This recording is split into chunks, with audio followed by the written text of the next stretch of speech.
Matrix क्या है? Matrix is a, अब आप देख लीजिए, स्क्रीन आ गई होगी। Matrix is a rectangular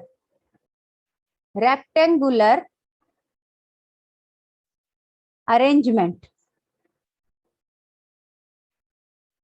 of m cross n elements. ठीक है, किस तरह से आप देख सकते हैं, ये इस तरह से मैट्रिक्स में आप एलिमेंट्स लगते हैं। यहाँ पर फर्स्ट एलिमेंट क्या कहलाता है? A11। सेकंड एलिमेंट A21 नहीं, सेकंड एलिमेंट में हम A1 ही लिखेंगे यहाँ पे, और कॉलम नंबर बाद में। ठीक है ना? जब आप एक रो में चल रही है, क्या है? फर्स्ट रो, इसे हम क्या कहते हैं? First row. फर्स्ट रो में आप चल रहे हैं तो पहला 1 ही होगा, फिर 3। ठीक है, अब इसे आगे और भी एलिमेंट हो सकते हैं, पर हम सपोज यहीं तक स्टॉप कर रहे हैं। अब हम सेकेंड रो में आ जाते हैं। सेकेंड रो में आ गए, यहाँ ये क्या चल रहा है? Column number. तो सेकेंड रो में ये फर्स्ट एलिमेंट क्या होगा? A21, A22, A23। ठीक है, अब नीचे थर्ड रो में पहुंच गए तो थर्ड रो में A31। ठीक है ना? अब जिसे जो फर्स्ट टाइम देख रहा है वो इसको कंपेयर कर सकता है अपने सुबोध कॉलेज से। कर लो कि भाई सुबोध कॉलेज का ये फर्स्ट फ्लोर है, ठीक है, ये सेकंड फ्लोर है, और ये आपका थर्ड फ्लोर है। तो फर्स्ट फ्लोर में नंबर कहाँ से स्टार्ट होगा? फर्स्ट नंबर जो होगा वो 1 ही होगा, मतलब फ्लोर का नंबर। जो आगे लिखा जाता है वो रो का नंबर, मतलब फ्लोर का नंबर। और जो पीछे लिखा जाता है वो क्या है? कॉलम नंबर, यानी कि रूम नंबर। ये room number 1, room number 2, room number 3। तो आपके हर फ्लोर में सपोज 3 रूम्स हैं और 3 फ्लोर है, तो उसके जो कमरों के नंबर होंगे वो कुछ इस तरह से होंगे। ठीक है ना? तो लोकेशन क्या होगी? आपके पास कौन कौन से नंबर होंगे? 11, 12, 13, 21, 22, 23, 31, 32, 33। ये तो हो गए 9 नंबर्स। और ये जो ए लगा दिया तो ये क्या हो गए? एलिमेंट। कि 11 में कौन रहता है? A11। 22 में कौन रहता है? 22, यहाँ पे A22। ठीक है, जैसे अब मैं इसको कंपैरिजन करके आप मुझे बताएंगे। ये तो क्या है? ये तो मैंने एक जनरल बताया है। अब सपोज मैंने यहाँ पे कुछ नंबर्स लिख लिए, जैसे मैंने लिख लिया सपोज नंबर के बजाय, हाँ चलो नंबर ही लिख लेते हैं, 1, 5, 6, 2, 3, 4, और यहाँ पे 8, 9, 7। ठीक है, ये पर्टिकुलर एग्जाम्पल हो गया, ये जनरल केस है, ये पर्टिकुलर एग्जाम्पल है। तो क्या आप मुझे बता सकते हैं कि A33 में कौन है? A33 पोजीशन पे 7। ठीक है ना? A33 मतलब A33 की वैल्यू 7 है, और 33 पोजीशन पे कौन है? 7। इसी तरीके से 21 पोजीशन पे कौन है? 2। ठीक है, तो ये पोजीशन नंबर और रो नंबर आपको क्लियर होने चाहिए कि सेकेंड रो और third column, second row third column value क्या है? 4। ठीक है ना? सेकेंड फ्लोर और थर्ड रूम, उसमें कौन रहता है? 4। तो ये पोजीशन आपको पता होनी चाहिए कि यहाँ पर AIJ जब भी हम लिखते हैं तो AIJ में आई बताता है कि कौन सा रो नंबर है, यानी कि कौन सा फ्लोर है, और J बताता है रूम नंबर यानी कॉलम नंबर। ओके, तो ये आपका बताता है आई रो नंबर कि ये first row, second row, third row, और फिर ये जो है ये कंप्लीट आपका क्या कहलाता है? कॉलम। तो ये first column, second column, third column. तो इस तरह से रो और कॉलम नंबर की पोजीशन आपको एकदम क्रिस्टल क्लियर होनी चाहिए कि कौन सी पोजीशन पे कौन है। ठीक है, और आई क्या बता रहा है? रो नंबर। J बता रहा है कॉलम नंबर। ठीक है, अब यहाँ पर ये जो मैंने बताया 3 क्रॉस 3 जरूरी नहीं है कि ये बराबर हो रो और कॉलम में, एलिमेंट कम भी हो सकते हैं, ज्यादा भी हो सकते हैं। बट अभी एक बार हम एक मैट्रिक्स को बिल्ड करेंगे। ठीक है, मैट्रिक्स एक डेफिनेशन के हिसाब से बिल्ड करेंगे तो आपको और क्लियर हो जाएगा कि ये रो नंबर और कॉलम नंबर कौन से हैं। जैसे मैंने एक डेफिनेशन बनाई, मैंने लिखा आपका AIJ is equals to I plus J whole square. ठीक है, ये क्या बना दिया मैंने, फॉर्मूला। अब इस फॉर्मूले से आपको एक मैट्रिक्स बनाना है 3 क्रॉस 3 का, 3 क्रॉस 3 का एक मैट्रिक्स बनाना है, ए 3 क्रॉस 3 बनाना है। तो आप मुझे बताइए कि इसका फर्स्ट एलिमेंट क्या होगा। देखिए आई बताता है रो नंबर, यहाँ पे लिखे जाते हैं रो नंबर और यहाँ लिखे जाते हैं कॉलम नंबर।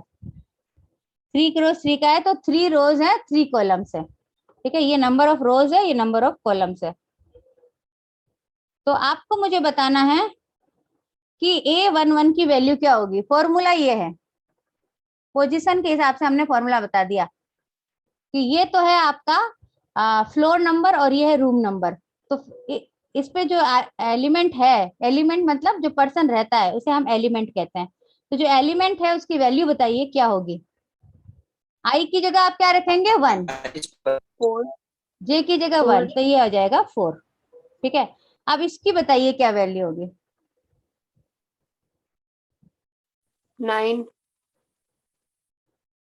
यानी कि आपका ये मैं यहाँ पे पहले एलिमेंट लिखना शुरू कर देती हूँ। A11 की वैल्यू आपने बताई 1 + 1 होल स्क्वायर दैट इज 4, ठीक है। इसी तरीके से A12 की वैल्यू आपकी हो जाएगी 1 + 2 होल स्क्वायर दैट इज 9, ठीक है ना। 3 स्क्वायर 9 हो गई। अब A13 की वैल्यू बताइए क्या होगी, 16। 1 + 3 that is equal to 4 square यानी 16। अच्छा आप डायरेक्टली मुझे A33 बता दीजिए क्या होगा। 81। हाँ 3 + 3 होल स्क्वायर दैट इज 81, ठीक है ना। तो ये इस तरह से आपकी एंट्रीज आ जाएंगी। अब A21 में भी 2 + 1 3 बनना है तो यहाँ पे 9 आ जाएगा, ठीक है। अब फिर 2 + 2 4 का हो जाएगा 16। फिर 2 + 3 5 का क्या हो जाएगा 25। और यहाँ क्या आने वाला है 16। यहाँ पर 25। तो ये इस तरह से अगर एलिमेंट की डेफिनेशन आपको पता हो तब आप इजीली मैट्रिक्स को जनरेट कर सकते हैं, ठीक है ना। अब जो है मैम हाँ बताइए। मैम हाँ मैम ये 3 की वैल्यू मैम गलत है मैम, ये 36 होनी चाहिए। ओ सॉरी मैंने भी आप लोग की बातों पे ध्यान नहीं दिया। 3 + 3 6 होता है तो 6 whole square is 36, okay. So this will be 36, very good, ठीक है ना। ये 36 ही होगा। आपको रो और कॉलम जो है उसके एलिमेंट्स को ऐड करना है नंबर को और फिर ये करना था। तो ये तो एक पर्टिकुलर आपको एक फॉर्मूला बताया। अब मैं थोड़ा सा इसका अगर आपको ये क्लियर है तो अब मैं डबल फॉर्मूले वाला एक क्वेश्चन लिख रही हूँ, ठीक है, और आपको उसको सॉल्व करना है, ठीक है। अब मेरा जो रहेगा, मैंने डेफिनेशन बनाई Aij is equals to I + j if I is greater than j and I - j if I is less than equals to j, ठीक है। अब मेरा ये फॉर्मूला है। अब इस फॉर्मूले के बेसिस पे मेरे को जनरेट करना है ए, सपोज यही 3 × 3 बनाते हैं। 3 स्क्वायर मैट्रिक्स ज्यादातर हमारे काम आते हैं तो हम स्क्वायर मैट्रिक्स के एग्जांपल ले रही हूँ। तो ए 3 × 3 बनाना है। तो अब मुझे बताइए A11 ये जो पोजीशन है, ठीक है, आपके 9 एलिमेंट्स होंगे 3 × 3। इस क्रॉस से पता चल रहा है कि टोटल एलिमेंट 9 होंगे। तो मैं ये 9 बॉक्सेस बना देती हूँ, 1 मतलब 9 हाउसेस बना दिए मैंने। और इन 9 हाउसेस में हमें एक एक करके एलिमेंट्स लिखने हैं। तो अब मुझे बताइए कि फर्स्ट जो हाउस है मेरा उसमें मुझे क्या लिखना है, बताइए। इसमें फर्स्ट में क्या आएगा 0 I + j। अब हाँ I + j तब होगा जब I greater than j हो, ठीक है ना। यहाँ अब आपको पूरा अपना दिमाग लगाना होगा कि आप निकाल रहे हैं इस पोजीशन का नाम क्या है A11। A11 मतलब I भी 1 है J भी 1 है, यानी आपकी डेफिनेशन कौन सी लगेगी I = j। I = j में आपका क्या है I - j, ठीक है ना। I जो है वो j के इक्वल है तो आपका यहाँ क्या आएगा 0, ठीक है। A11 की वैल्यू आपकी क्या आनी है 0। क्यों 0 आनी है, क्योंकि A11 1 I भी 1 है J भी 1 है। ये जो मैंने नीचे लाइन लिखी है इसमें दो डेफिनेशन है कि अगर I J के इक्वल हो तब भी आपको क्या करना है, i माइनस जे ही करना है। तो i j के इक्वल है, i माइनस जे करना है। तो 1 1 आप रखेंगे i की जगह भी, j की जगह भी। तो 1 माइनस 1 आपको क्या दे देगा, 0। ठीक है, अब नेक्स्ट एलिमेंट की बात कीजिए। इस एलिमेंट का नाम है A12। ठीक है ना, ये पोजीशन क्या है, first row and second column. मैं यहाँ पे नंबर भी लिख देती हूँ, 1 2 3 1 2 3। तो इस पोजीशन पे क्या -1 एलिमेंट आएगा, -1 i ग्रेटर -1 देन जे। हाँ, i लेस देन जे है, यहाँ पे i 1 है तो आपका यहाँ पे क्या आ जाएगा, -1। ए, इस एलिमेंट का नाम क्या है, A12। A12 का मतलब i आपका 1 है और j जो है वो 2 है, i1 j2। तो 1 -2 -1। अब इस पोजीशन पे बताइए, -2 -2। ठीक है ना, 1 -3 -2।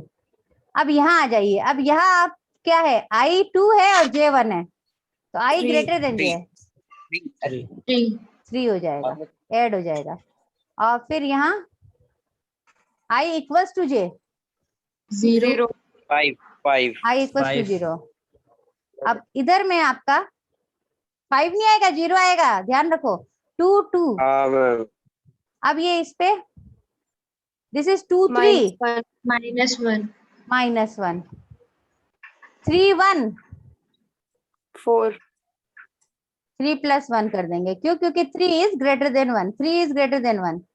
फिर 3 2, 5 फिर 3 3 0 0। 0 ठीक है ना, तो अब आप देख सकते हैं 0 जो आए वो कब थे, जब i इक्वल्स टू j।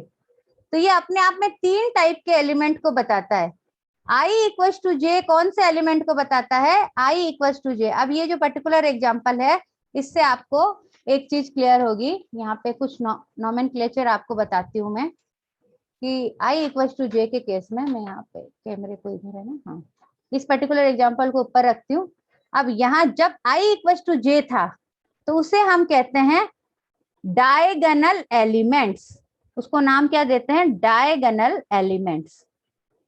ठीक है ना, इस टाइप के एलिमेंट्स को हम डायगोनल एलिमेंट्स कहते हैं। और इस पर्टिकुलर एग्जांपल में हमारे डायगोनल एलिमेंट क्या थे, 0 सारे। जब भी i बराबर j हमने कहा था 0। तो डायगोनल एलिमेंट किसे कहते हैं, जब i इक्वल्स टू j हो।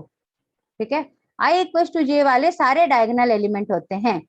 और i इक्वल्स टू j, जब i ग्रेटर देन j होता है, i greater than j, i greater than j में आपको क्या क्या मिले थे, सारे नेगेटिव एलिमेंट्स, पॉजिटिव एलिमेंट्स मिले थे। दिख रहे हैं आपको, ये 3 4 5, ये सब में क्या है, i ग्रेटर देन j है। तो इसका मतलब i ग्रेटर देन j का केस को हम क्या कहते हैं, लोअर डायगोनल। ये था आपका डायगोनल, और इस डायगोनल के नीचे वाले एलिमेंट, उसे हम क्या कहेंगे, lower diagonal element, lower diagonal elements. और i अगर ग्रेटर देन j होता, लेस देन j होता है, तब उसे हम कहते हैं अपर डायगोनल एलिमेंट, अपर डायगोनल एलिमेंट। ठीक है, तो अब जैसे मैंने एक मैट्रिक्स बनाया, 2 5 6 7 9 10 3 4 और सपोज 8। तो अब इसमें मुझे आप बताइए कि 6 कैसा एलिमेंट है, अपर डायगोनल या lower diagonal. Upper diagonal 6 upper diagonal, 3 lower lower diagonal, 9 diagonal diagonal. ठीक है ना, तो डायगोनल एलिमेंट हो गए 2 9 8। और इनके जो अपर में है उन्हें हम कहेंगे अपर डायगोनल, और इनके जो लोअर में है उन्हें हम कहेंगे लोअर डायगोनल। ठीक है, तो इनके आपको नेम पता होने चाहिए, क्योंकि इन्हीं के बेसिस पे हम इनका टाइप्स ऑफ मैट्रिक्स डिस्कस करेंगे। तो टाइप ऑफ मैट्रिक्स में आपको इसके बारे में पूरा पता होना चाहिए। ओके, तो अब हम नेक्स्ट उस पे आ जाते हैं, टाइप ऑफ मैट्रिक्स। तो आपको थोड़ा थोड़ा इनसे परिचित हो गया, इंट्रोडक्शन की क्या चीज होती है। तो अब हम जो है टाइप ऑफ मैट्रिक्स पे आते हैं। Type of matrix, type of matrix में सबसे फर्स्ट आपका आता है row matrix. Type of first matrix जो कि साइज के हिसाब से कर रहे हैं, तो उसमें फर्स्ट आपका क्या आ रहा है, रो मैट्रिक्स। Row matrix. अब नाम से पता चल रहा है कि इसमें क्या होगा, एक सिंगल रो होगी। ठीक है, मैं कलर देखें तो अच्छा लगता है।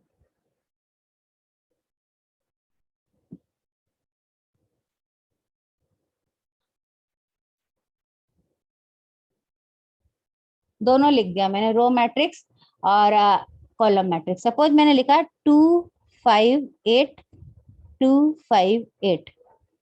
अब आपको क्या लगता है कौन सा रो मैट्रिक्स होगा? जिसमें राइट वाला मैट्रिक्स। हाँ, जिसमें सिंगल रो है। ठीक है, row matrix and column matrix दो टाइप हैं। तो इसमें रो मैट्रिक्स का मतलब जिसमें सिंगल रो हो। तो रो मैट्रिक्स की डायमेंशन क्या होती है? 3x1 तो इसकी है और इसकी 1x3। तो रो मैट्रिक्स जो होता है उसकी डायमेंशन होती है 1x3। ठीक है, रो जो होती है, नंबर ऑफ रो 1 और नंबर ऑफ कॉलम कुछ भी हो सकते हैं, 1x3 और 1x n। नंबर ऑफ रो कितनी होनी चाहिए? 1। तो इसे हम क्या कहते हैं? Row matrix. इसी तरीके से कॉलम मैट्रिक्स, कॉलम मैट्रिक्स में आपका नंबर ऑफ रोज कुछ भी हो सकता है लेकिन नंबर ऑफ कॉलम ऑलवेज 1 होता है। तो ये जो ए है ये क्या है? एग्जाम्पल ऑफ कॉलम मैट्रिक्स, और बी जो है वो example of row matrix. Okay, तो ये आपको क्लियर हो गया। अब इसमें जरूरी नहीं है कि आपके 2 एलिमेंट 3 एलिमेंट हो, कुछ भी एलिमेंट्स हो सकते हैं।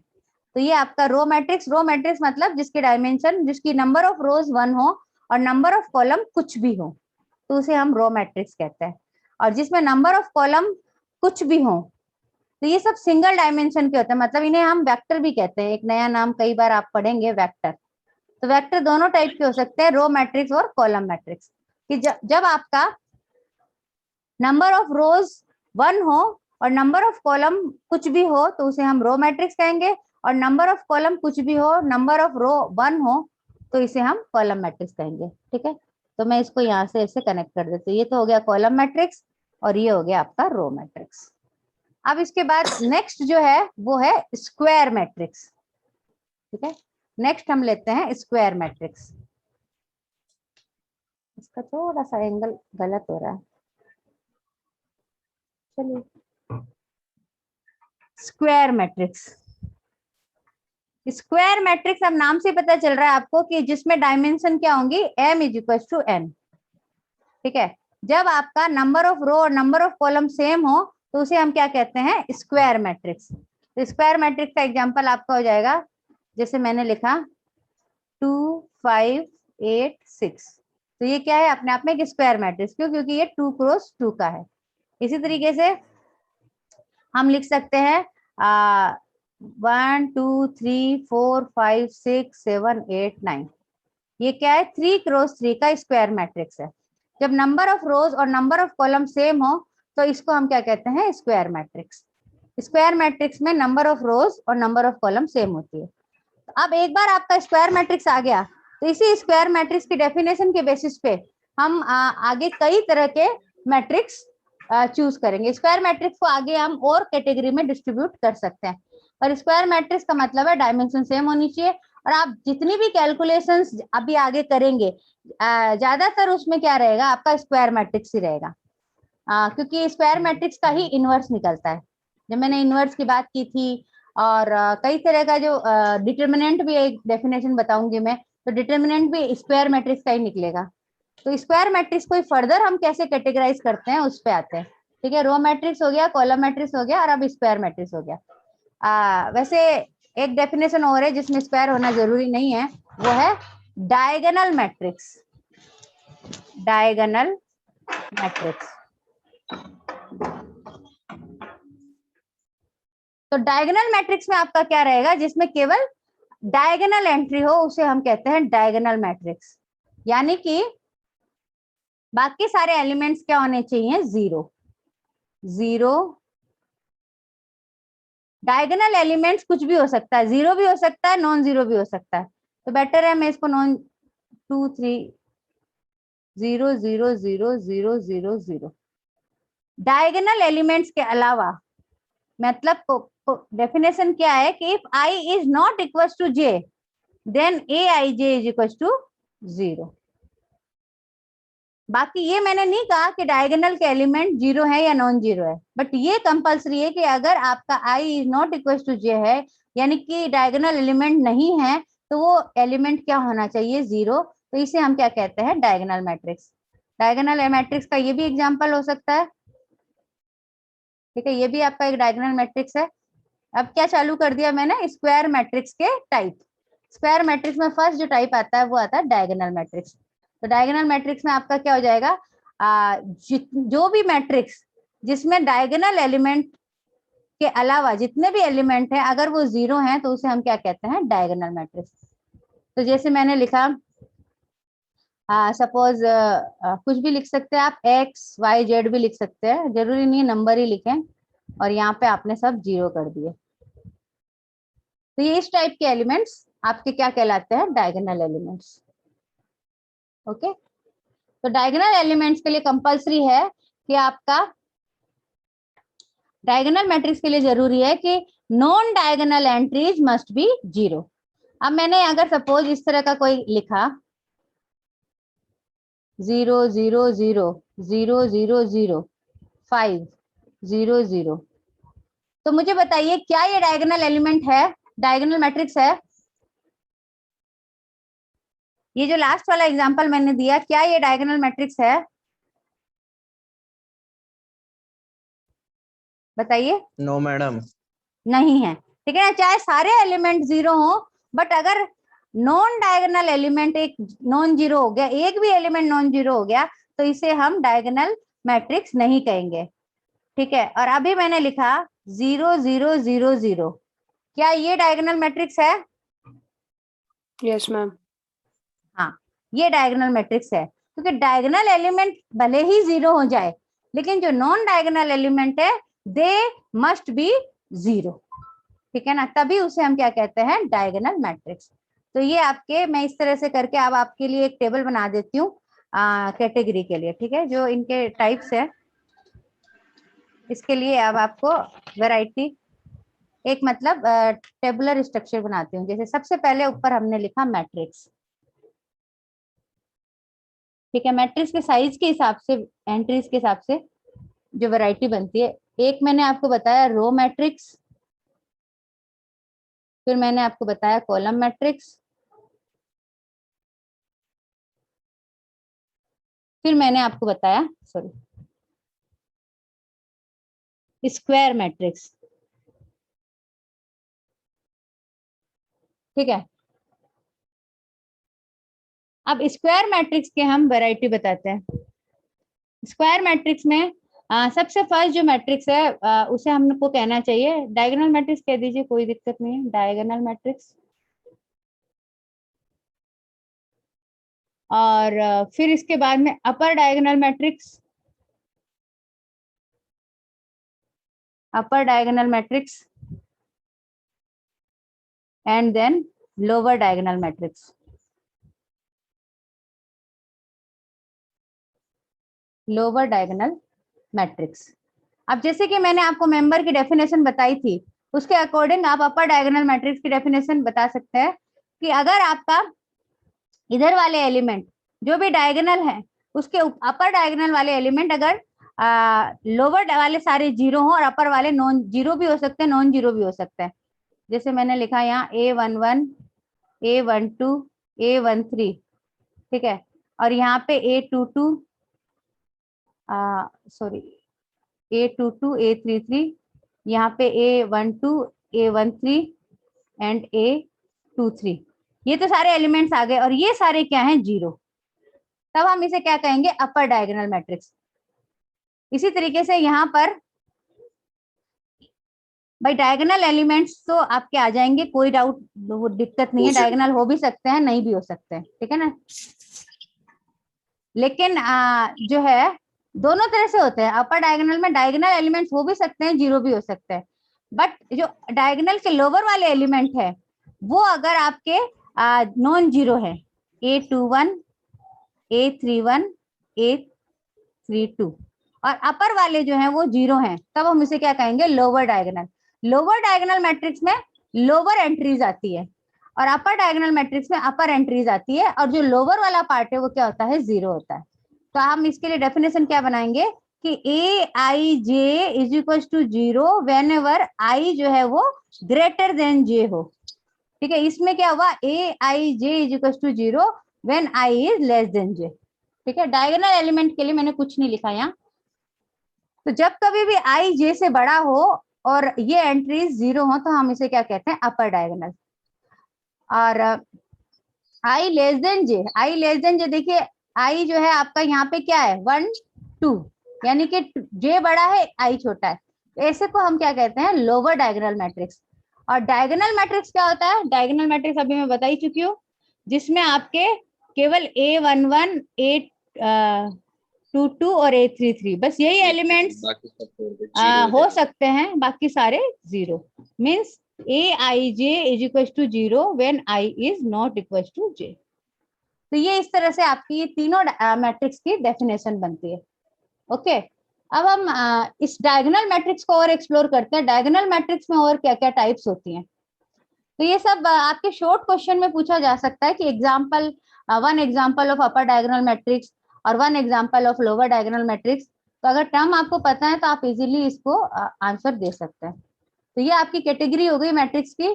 अब इसमें हम नेक्स्ट कैटेगरी डायगोनल मैट्रिक्स को और भी कुछ नाम हम दे सकते हैं, तो उसके बारे में बात करते हैं। ठीक है, डायगोनल मैट्रिक्स के और क्या टाइप हो सकते हैं। डायगोनल मैट्रिक्स,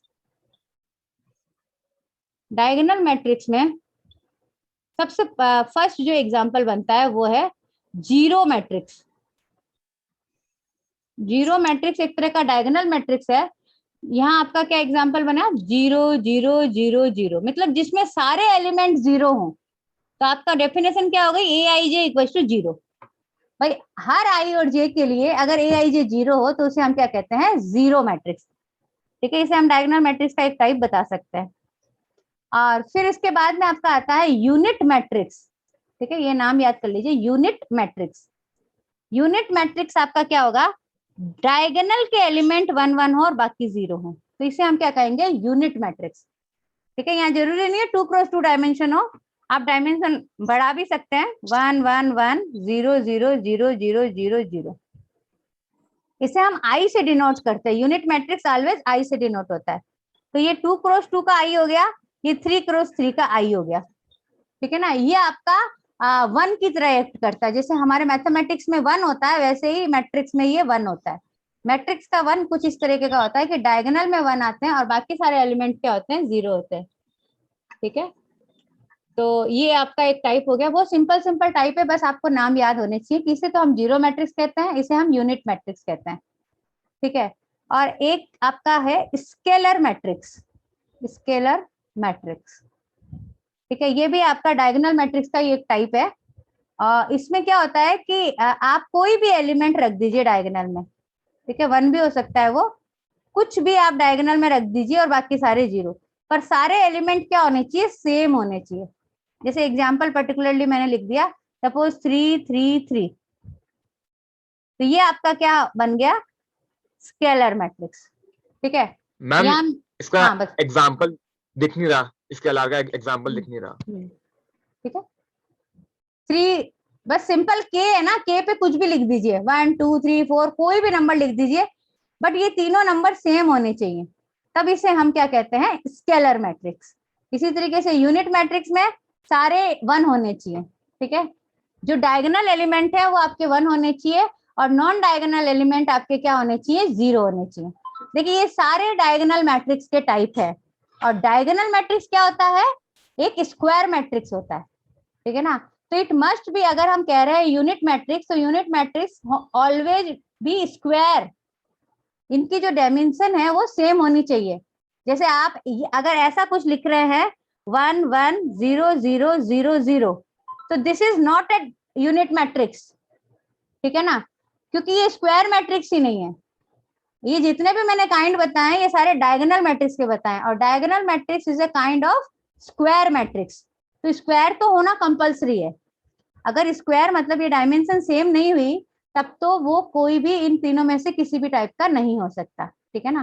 तो जैसे स्केलर मैट्रिक्स है, ये भी क्या होता है, स्क्वायर मैट्रिक्स होता है। तो अगर हम इसकी डेफिनेशन बोले what is a scalar matrix, तो हम कहेंगे scalar matrix is a type of square matrix, ठीक है ना। टाइप ऑफ स्क्वायर मैट्रिक्स भी हम बोल सकते हैं, टाइप ऑफ डायगोनल मैट्रिक्स भी बोल सकते हैं, क्योंकि डायगोनल मैट्रिक्स अपने आप में क्या कंपल्सरी है कि it must be square. Square का मतलब I must be equal to J, I की जगह हम क्या लेंगे, एम और एन। आई तो पर्टिकुलर पोजीशन के लिए ले लेते हैं, number of row must be equal to number of columns. अगर हम एम क्रॉस एन की बात कर रहे हैं तो आपका एम क्रॉस एन नहीं लिख के हम क्या लिखेंगे, इसे एन क्रॉस एन, ठीक है ना। M equal to N, that is आपका एन क्रॉस एन। हमेशा स्क्वायर मैट्रिक्स के केस में ही ये तीनों डेफिनेशंस होती है। तो ये आपका ओवरऑल है। और अब जो है आपका टाइम होने वाला है, आई थिंक टाइम हो चुका है, तो थोड़ी देर में वैसे भी क्लास जाने वाली है, तो अब आप देख लीजिए।